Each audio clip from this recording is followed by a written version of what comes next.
You just realized your business needed to hire someone yesterday. How can you find amazing candidates fast? Easy. Just use Indeed. Stop struggling to get your job post seen on other job sites. With Indeed sponsored jobs, your post jumps to the top of the page for your relevant candidates, so you can reach the people you want faster. According to Indeed data, sponsored jobs posted directly on Indeed have 45% more applications than non-sponsored jobs. Don't wait any longer. Speed up your hiring right now with Indeed. And listeners of this show will get a $75 sponsored job credit to get your jobs more visibility at Indeed.com/ARTS.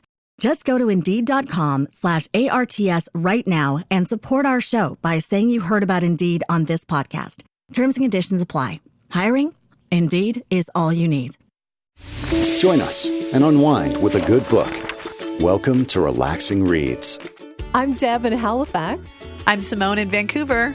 And I'm Tanya in Edmonton. Our latest read, The Sea Between Two Shores, is a powerful novel following two families brought together to reckon with what it means to make amends for historic wrongs and the wrongs we commit against the ones we love. One family comes from a small island in the South Pacific nation of Vanuatu who are mourning the death of their son in the aftermath of a devastating cyclone while worrying about the looming departure of another. The other family is from Toronto who are also locked in mourning after the accidental drowning of their youngest son. The two come together, sharing in the healing process, both from their own losses and those from their ancestors, and how they might be able to move forward to create a better future for that younger generation. Ladies, how are you feeling? Wow. It took me a little bit to get into it. And then I don't know, something just clicked and I couldn't stop reading. I couldn't, it was just like these characters just became a part of me. And I was really looking forward to the next chapter to see who was going to talk next, who was going to tell the story next. And I love that's the way she kind of wove the story together. It was really compelling for me to read it in that way. Same for me. I mean, usually I know Tanya, out of the three of us, is more the avid reader. And when we were kind of touching base and Tanya said, it's taken her a bit to get into it, I was worried about myself because I do like more of those light, fluffy reads. But I was surprised at how quickly I actually got into it. And normally when there's so many characters in a book, usually you have the one that you're following and then you've got all the side characters. This one had a lot of main characters. They were all main characters, all a part of the story. But Tanis was able to keep it moving. There was a lot of forward momentum, and it's almost like you weren't lost if you started reading about another character. When the next one came and the story of them continued, you were able to pick it up. So I was surprised at how well it was put together because I felt like there was a lot of that forward momentum, which helped me. And of course, there was a lot to ingest and take in. But once you get through it, it weaves together so well. So I enjoyed it more than I think I thought I was going to. I did too. And I think it's quite interesting that there was an initial struggle to get into it, but I think it says a lot about what this novel is really all about and the struggles that these characters go through themselves and how it relates to the struggles of different communities in our country and around the world, and how we're trying to figure out what it all means, what it's all about. We're struggling to come to a conclusion when perhaps it's going to take more time than we realize. Yeah, exactly. And, the last couple of reads we've had have been rom-coms and a little bit lighter and a little more fun. And this book is heavy. It gets into grief, guilt, colonial trauma, reconciliation, cultural divides, climate change. There's a lot in this book that's packed in. It's information I feel like we need and we need to continue learning. For either of you, was there any particular issue out of all of that or anything else that kind of resonated with you in particular? A lot.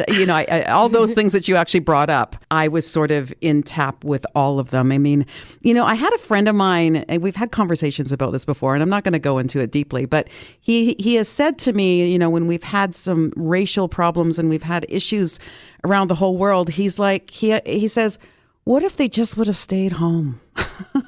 It's an interesting concept. What would have happened if everybody would have just stayed home? Anyway, human beings are not like that.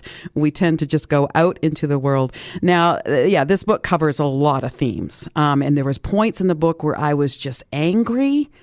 And there were points where I was sad, and then I was elated, and then I was like, yeah, we need to do this. And, one of the things that I connected with was the theme of grief. And I connected with it because grief is just this really difficult thing for people to manage in our culture here in Canada, from my perspective. I mean, I've lost a mom. I've lost friends, and it's like, people don't even know. They don't want to be around you. They don't want to talk to you because they don't know how to talk to you. And a lot of them don't have, maybe they've never lost somebody who has been close to them. So there's this big wall where the person who is grieving doesn't really have anywhere to go. And so I really liked how Tanis explored it from two different cultural backgrounds. One from Michelle in Toronto, where she is sort of like drowning in her grief, and she wants the grief to be all hers, and she's shutting out her son, she's shutting out her husband, and it's like she's just internalizing, and I know what that feels like. And then there's like Rebecca, who, because of her culture, she has a ritual of how they grieve.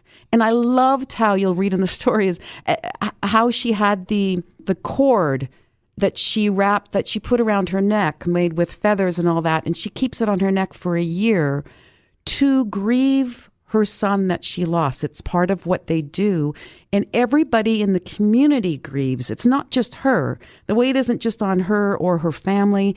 It's a community that comes together and bears the weight of the grief. And I think I thought, oh my goodness, like, wouldn't it be nice if it was like that here, and maybe we need to make it like that, but it's definitely not the same. And so I really I was just really gravitating towards Rebecca, and I was just going through the book, and sometimes I had tears in my eyes, and I'm like, that's the way it should be. That's the way it should be. We shouldn't have to shoulder so many things on our own. They say it takes a village to raise a child, right? And I just feel like that should be part of all of the stuff that we go through. We should really tap into our friends and family and our community more. So anyway, that's long and short of the grief part for me. Yeah, I agree. Like the grieving part. And I think even within similar cultures or the same culture, same community, everybody grieves differently. So even if you've have experienced loss, your loss. You just realized your business needed to hire someone yesterday. How can you find amazing candidates fast? Easy. Just use Indeed. Stop struggling to get your job post seen on other job sites.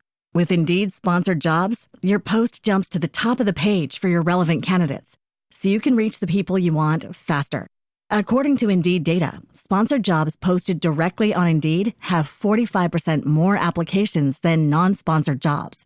Don't wait any longer. Speed up your hiring right now with Indeed. And listeners of this show will get a $75 sponsored job credit to get your jobs more visibility at Indeed.com/ARTS. Just go to Indeed.com/ARTS right now and support our show by saying you heard about Indeed on this podcast. Terms and conditions apply. Hiring? Indeed is all you need. Even if it was a parent as well, if we've all lost a parent, is not going to be the same experience or the same feelings that the person next to you might have. So right. I think when Rebecca explains to Michelle the difference between their son's deaths and not just the rituals that she goes through, but how her baby, had he not been living in a poor and forgotten community like hers, would have been saved. I was initially thinking that somehow Michelle is going to see that connection and find it, and they will come together. But it took a while for her to see a lot of things. But I don't know. I think I was hoping more for Michelle with those two characters and what they shared. I think I was hoping for that too. You see Jacob and Zach come together to grieve their brothers, and they were able to kind of connect in that and talk a little bit about it. But I think Rebecca and Michelle just had their differences about it. And, you know, in Michelle's case, maybe that's just it. She doesn't know how to grieve. She doesn't understand it. And then Rebecca doesn't understand why she doesn't know how to grieve because she's had support. So again, it's one of those things that it was nice for them to kind of be able to connect, but it wasn't enough for them to get through it. And everybody goes through grief differently. You see some people bounce back more quicker. And then you see some people who will grieve something an entire lifetime and they can't move past it. And I think it's just such an individual basis. But I think, like you mentioned, Tanya, to have some kind of support where it's just not on you, because when you are grieving, chances are the people around you are grieving if it's something to do with a family. But if you shut yourself out, you're not seeing past yourself. But how do you get there? There needs to be a way to do it. And with Rebecca, that's how she was raised. She was raised to have the support of the village and the community. And it's still hard, but you're not like, as you mentioned, shouldering it all on your own. And I think for Michelle, it's just the husband's looking for a quick fix, and hopefully and that's his way of grieving. Like, let's get out of this situation and let's do this. And her way is, no, I need to stay here and I need to grieve in this home because this is how she's grieving. So everyone deals with it so differently. And then when you have a lot of people coming together, there's going to be a bit of conflict, and no way to grieve is right or wrong. No, that's true. Yeah, exactly. Is there like a character or a storyline that you most connected with in this book? I mean, there's so many, but is there one that you just sort of like really sunk into you? Yeah, Jacob and Zach. I did want it to be the mothers, but it didn't work out, I guess, in my head as I thought it might. But I did really love the relationship between Jacob and Zach. And again, talking about how each character is dealing with everything on their own terms or trying to figure out what's happening and what they should be feeling and when they should be feeling it. But those two coming together and feeling like part of their life is normal and just hanging out like they were buds for a very long time. It was very touching. For me, I'd have to say Michelle was the one for me, just, being a modern mom in a big city. And, she has 2 boys. I have 2 boys. And you think of those kind of situations. I feel like for me, mom guilt is always with you. If you miss a hockey game or you're not here or you're at work, you think about your kids constantly. And for her to have gone through that and the feeling of I wasn't there for my children, when all you do is try to be for your children and be for your family, be there for them. But, there is life, there is work, and there's other things that come up. So that part of it just really hit with me because it was sad what she had to go through, but you just think like, what if something like that was to happen? It's scary, but these things happen all the time. So I was rooting for her to hopefully get to a place where she could give more of that support to her son and her daughter, but yet understanding that if you lose a child or you lose a parent, that's your connection to like your past or your future. And it's difficult to go through that. And so I really kind of felt a connection to her, even though I haven't gone through an experience like that. I just felt it's something that people have to deal with. And there's that mom guilt all the time. And I think too, like I never had children but I've had, friends who have children, and they tell me it is a love that I can't even describe. And in a way I'm like, oh gosh, I really wish I could feel that. And so I try to, when I'm reading about Michelle and Rebecca, and I'm trying to immerse myself in how they feel about losing a son, and it's almost overwhelming. For me, a couple of characters. I mean, obviously Zach and Jacob. And Zach, I just, he was cutting himself to feel pain because that's what he felt he deserved, and my heart just broke because of that. And then there's Jacob, and this is one that sort of related to me is Jacob wanting to go off the island because there is nothing for him there. And there's nothing for young people to make money, to keep everything going. So he's going to go to New Zealand and make his money and all of that. And of course, things changed at the end of the book. But, and I kind of related it back to, I'm from a farming community, and, certainly I never wanted to stay on the farm. There's nothing for me there. But, even in the community that I grew up with, all those farms are going to go away because there isn't one kid that I grew up with who stayed on the farm. And what is that, right? Is it that there's no money in farming? They don't want what their parents had? I'm not too sure. So it's sort of like this thing that I grew up with, surrounded by, and I see it shrinking because now farming has become a big, huge industry. And I just hope that at some point, and you're starting to see it now, where farms are a little bit smaller now, they're boutique. There's the whole farm to fork thing. So maybe young people will take an interest and kind of go back to the land in a different way, and provide, as opposed to the way that I grew up. But it's just, so that's sort of how I felt with Jacob, was like, he loves where he comes from. It's his home. And, the conversations he had with his dad, and it's sort of like, but I got to go. There's nothing for me. I got to go, And I really get that. I get that because I've experienced it, and my friends have experienced it. So, yeah. I think my favorite, talking about that and hearing you talk about that and the different generations, I guess we all look at things differently too. When our parents were starting to raise the kids and working, they didn't have careers necessarily. What they did was something they had to do. They needed to do the work that they did, whereas now there are so many different options. And what I loved was when Jacob came home and surprised his family to be there when things were really starting to roll and yes, give any too much away, but that surprise when he arrived home to help out with how things were progressing, I guess. You're right. He was so proud of where he came from, and to be there and see how things had changed and how things were moving forward, I think was pretty special. Mm-hmm. Yeah. It's that hope, right? It's he didn't completely want to leave where he was from. He wanted to leave for a bit, put in the work he needed to for his education, and then come back and see his community thrive. And I love that. I loved the way the book ended with that positive note and that hope for the future for the younger kids. Yeah, absolutely. What do you think will happen with the families of Michelle and Rebecca? Do you think that they'll stay connected? Because they left off connected in a way, especially the boys. What do you foresee with that? I think the kids will be more connected than their parents. And I hope that they play an even bigger role in each other's lives, learning more, teaching more for each generation. But I think it will be the children, not necessarily the parents. I kind of felt that too. I really felt it's the kids who are going to stay together, because I don't know whether Michelle and Rebecca will ever really connect. I just think they're so different. But I really felt like Zach and Jacob, for sure. I mean, they're like texting each other back and forth, on their phones. Yeah. And obviously, Jacob, at the end of the book, things are happening for Jacob, and I kind of see, things will eventually happen for Zach. And I think they will have that connection back and forth throughout the rest of their lives. And I think the girls will too, in a different way. I just don't see it with the parents, but I do see the next generation, which is very promising when you think that there are generations that do not connect for whatever reason.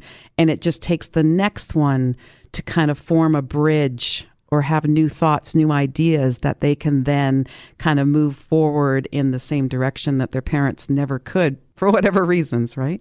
And what an experience for Zach, growing up in Toronto, living here, living in this world, first world country, have everything at your fingertips. And, to go and experience a place like that, it just reminded me of like growing up, we would go to India all the time, and it was just entering a whole new world. And we would play with so many kids. And every time we went back, we did have a connection with them. But it was so important for us to go there just to see a different way of life. And it really made us appreciate what we had each time we came home. And I just thought that was so, the way it happened was interesting, that they got called to kind of come for this reconciliation ceremony, but he got to go and experience this place, meet new friends. And, when he's texting, he's hopeful about returning there. And I just think that's really neat, because he's got this bond somewhere else in the world with someone who's completely raised differently than him.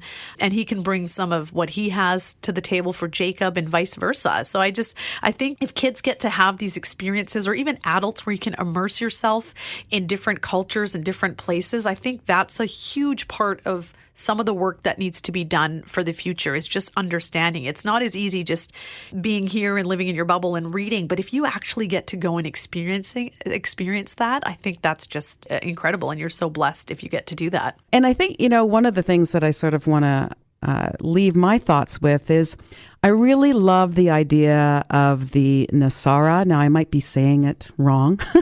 The meeting ground that Rebecca and David's culture have, where everybody comes together. And there's a point in the book which I thought was very poignant. And it's David. And, like some parts of these books just brought me to tears because I just thought it was so lovely. But David says, there are many roads that connect us. Some of them are the actual paths that link village to village, ally to ally. We have built sacred roads through marriages and exchanges, through children, adoptions. It's a web that connects us all. And he says of the Nasara, the meeting place, reminding like who we are charged to take care of, who takes care of us. The roads that we build never disappear, but they may grow over or be forgotten. We gather here to remember. And I think that is sort of like one of the big things about this book is the coming together, and you do these rituals, and we do it within our own culture of remembering the past, remembering our ancestors. And I think we build stronger bridges, stronger communities through doing these things with our families and our friends. And we keep doing them because if you don't, you forget, right? Mm-hmm. You forget. And I think it's so important that people continually do these things. So that was one of the meeting place. The Nasara was like something that just really really gave me goosebumps. And I just loved David's words of why they have it and why it's so important that they come together and keep the bonds alive, Yeah. Definitely a thought-provoking book that makes you feel. A good time to connect with Tanis Rideout herself and have her answer some of our questions. Tanis Rideout, we are so excited and so happy to have you here with us. We loved your book, and it is so incredibly powerful. How did The Sea Between Two Shores come together, and where did that idea come from? Thanks. Well, thank you for having me. It's nice to get a chance to talk about it. And, I spent so long working on books that you never know how people are going to respond. So it's great when you get to talk to people about it. The Sea Between Two Shores was not a book that I was looking for about maybe like 5 years ago, maybe more than that now. My husband and I were going on vacation, and we went to the South Pacific, and we went to Fiji and to Vanuatu, and it was just supposed to be totally a vacation, like not thinking about work. Like we went for months. It was fantastic. And we were sitting in our first bungalow on this island called Tanna in Vanuatu, and sitting, looking over the ocean. And, there were guidebooks that people had left there previously, and so we were thumbing through them. And I came across just a paragraph, 2 lines about these missionaries from Halifax who had been killed on the island. And I was just like, I wonder if there's a story there. And, I kind of made note of it, but I didn't know what to do with it that wasn't kind of the same sort of colonial telling that we've heard of these sort of first contact stories. And so I just kind of put it away. But Vanuatu was unlike anywhere I had traveled at that point in time, still unlike anywhere I've traveled. And it really took up a lot of mental real estate in my brain and emotional real estate. And when I came back, I just started reading everything that I could about the place and the history and the geography and the culture. And I then came across a book that talked about a reconciliation ceremony that had occurred on a different island, but between the descendants of missionaries who'd been killed on the island and the descendants of the indigenous people who had been there at the time. And I just kind of sat with it, and I was like, that's a way to get at this story that isn't just this kind of historical time capsule, but is about how these things continue on, but also how can we move forward and that kind of thing. And I've just was thinking about that a lot, and I've been thinking about that over the years while I've been writing it. And then it sort of showed up as a bit of a gift. I wrote a first draft really quickly, which is also very unlike me, and just kind of then went from there. But it wasn't a book that I was looking for, that's for sure. Isn't it interesting that you go on vacation to unplug, yet this just calls out to you? Yeah. That's really amazing that, you were compelled to write about this. Now, the novel prior to this, Above All Things, had a great response to it. So what is some of the response you've received from readers on this novel?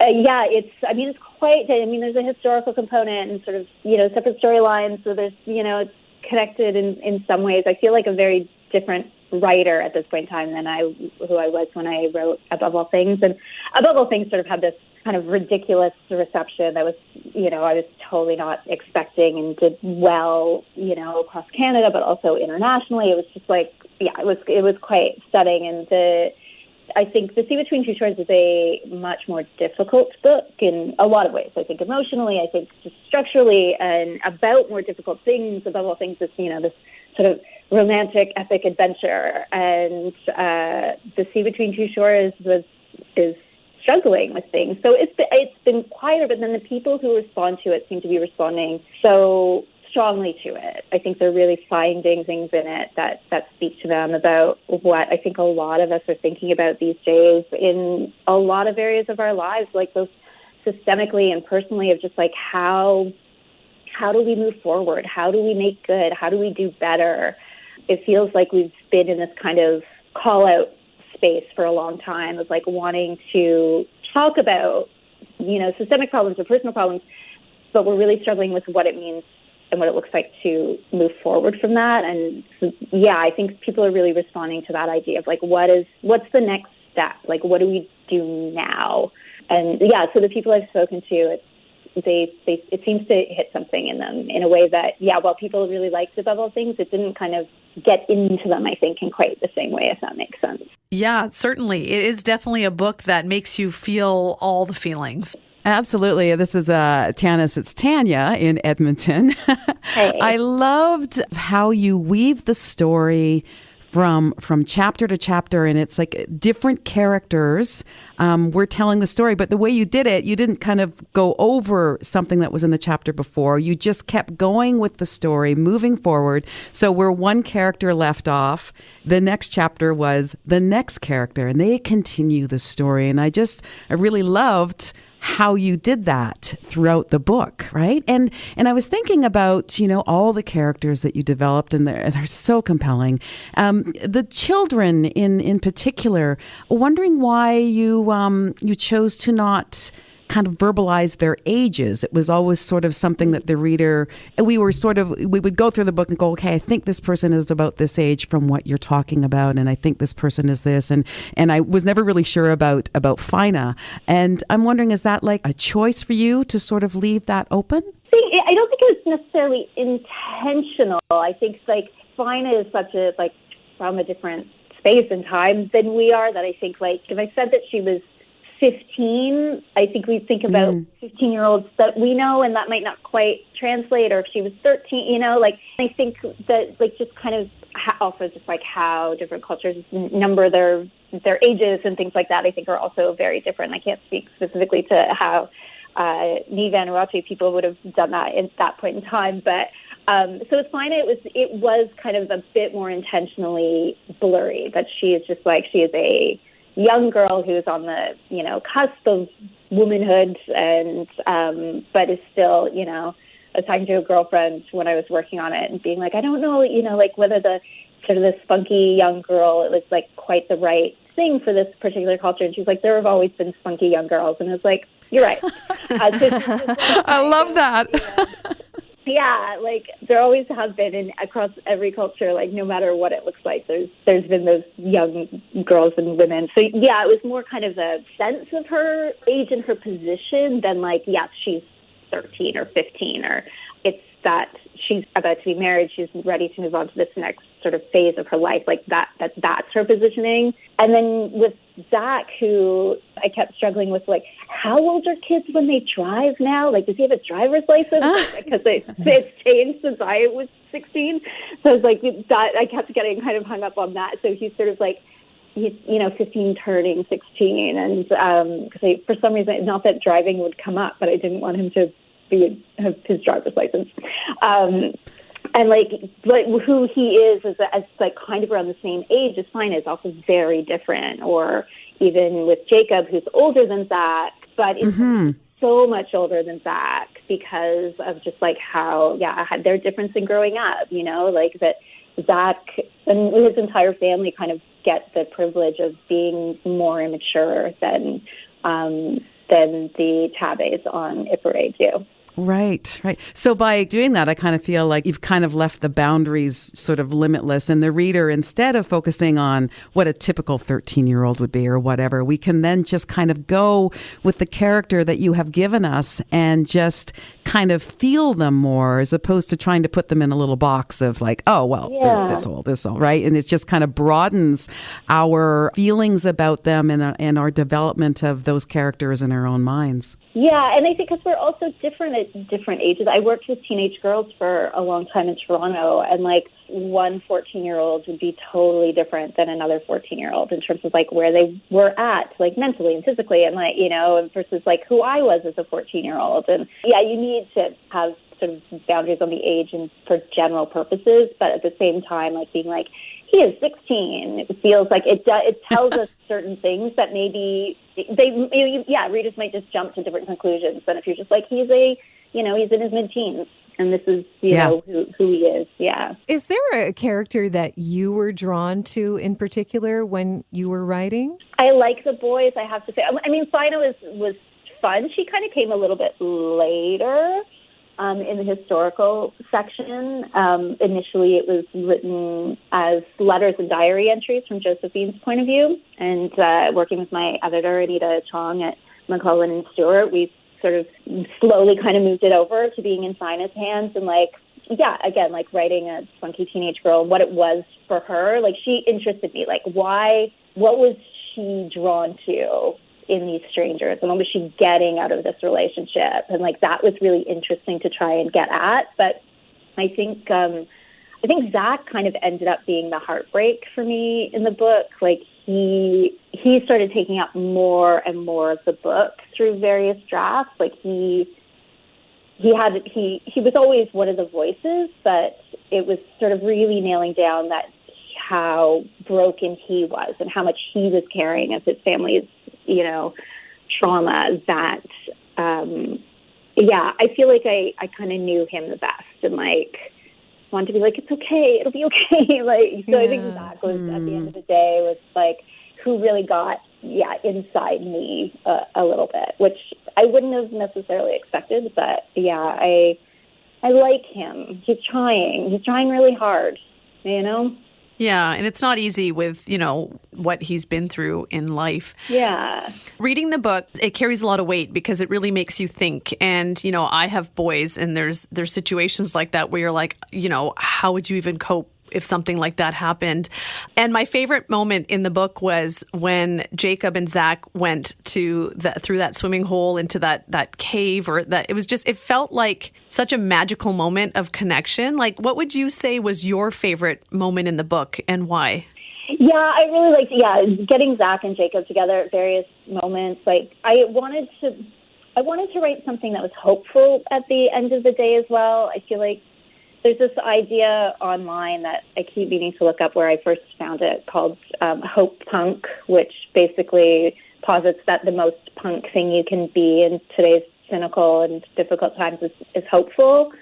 And I've been thinking about that for years. It's just like how the kind of work I want to put into the world. And Zach and Jacob and Anai and Astrid they're the hope in the book. And so whenever they get to like be together and be with each other and exchanging ideas, and not always easily, especially with Jacob and Zach, like they chafe each other a little bit, but they're working towards something, and they want to build something, and they're seeing something, and then with their little sisters as well. And in some ways, I feel like the adults in the book, I'm like, okay, like you've had your moment, like, and now it's time for these characters to kind of like take over the story and move forward with it. And so, there's especially towards the end that I like for what I hope they do in the book.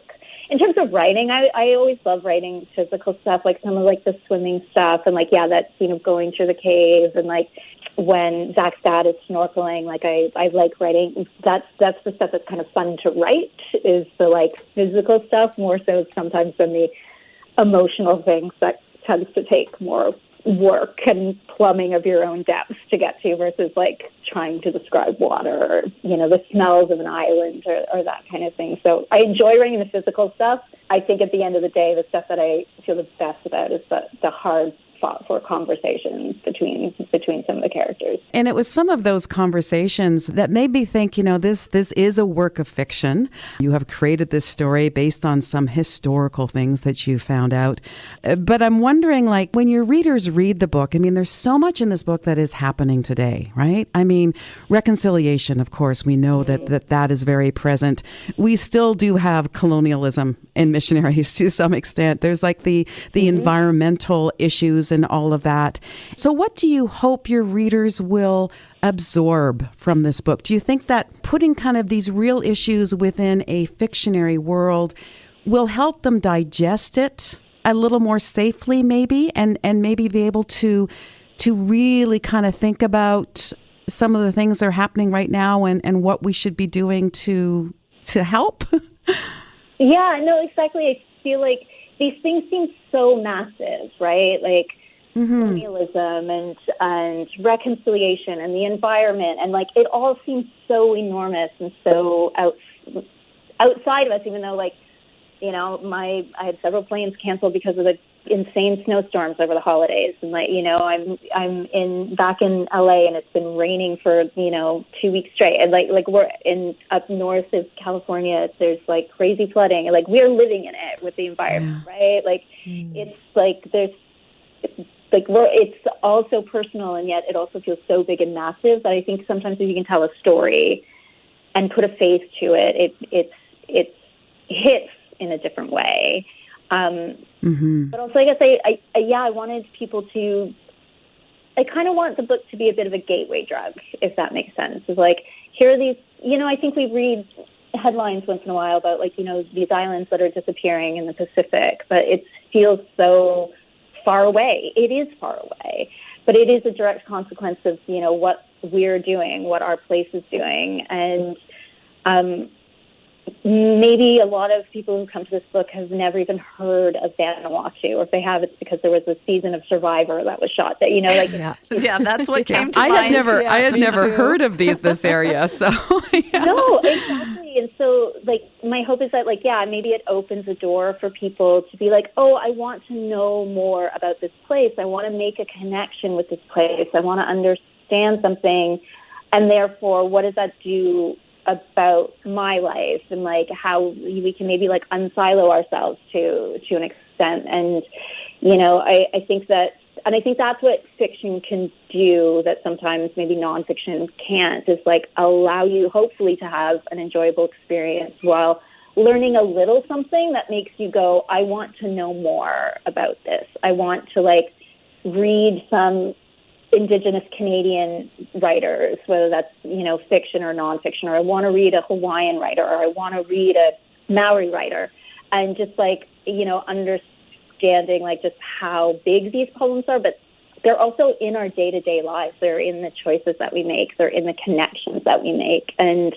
there are ways to be engaged. And that's my hope, is that like it gives people a bit of an open door that then allows them to maybe want to examine what they can do instead of just feeling so overwhelmed and snowed under by, bad news all the time. It's easy to do. Yeah. So it's like, and that's, it makes us all feel better when we take action as well. So, Well, I think that, over the years, we've heard stories, perhaps similar stories, but now I think what you've done is really important because more people are listening. We're not just hearing a story, but we're actually listening and taking notes. So I think what you've done is very important, and you've hit the mark because we have had so many feelings through your work, through this book and these characters. Oh, that's great.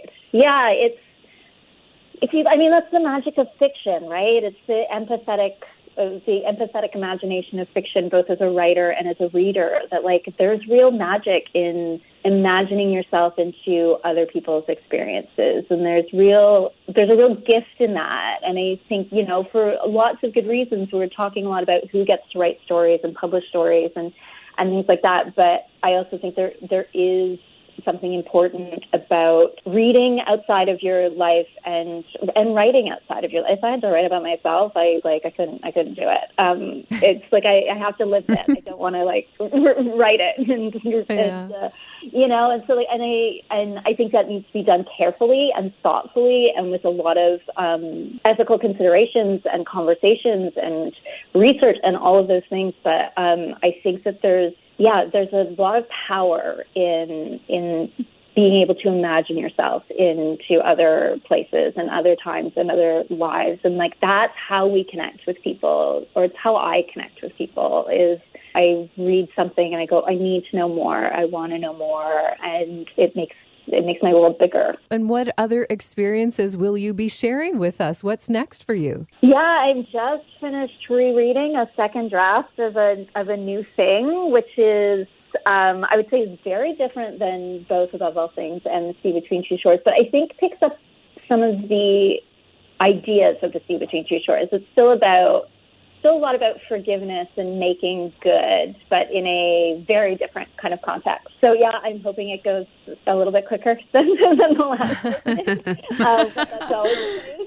The Sea Between Two Shores went quicker than Above All Things, so maybe it's just like it gets shorter as I get better as a writer, I hope. But yeah, I think it's still working a lot of these same kinds of questions about forgiveness and doing better and reconciliation in small ways and big ways. And yeah, but that's what I'm like worrying at these days is how do we move forward? How do we forgive?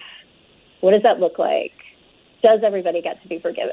Should we forgive? Like, that's kind of what that's where I'm at these days. So it's connected, but just sort of philosophically connected. Well, we look forward to that. Thank you so much, Tanis, for your time today. And you answered, a lot of our questions. And we thoroughly enjoyed the book. Thank you. Yes, thank you so much. Bye. Enjoy the rest of your day. Okay. Thank you. Take care. Bye. Thanks, Tanis. Thank you. Bye-bye. Thank you for kicking back and relaxing with us. We hope you'll join us again on Relaxing Reads.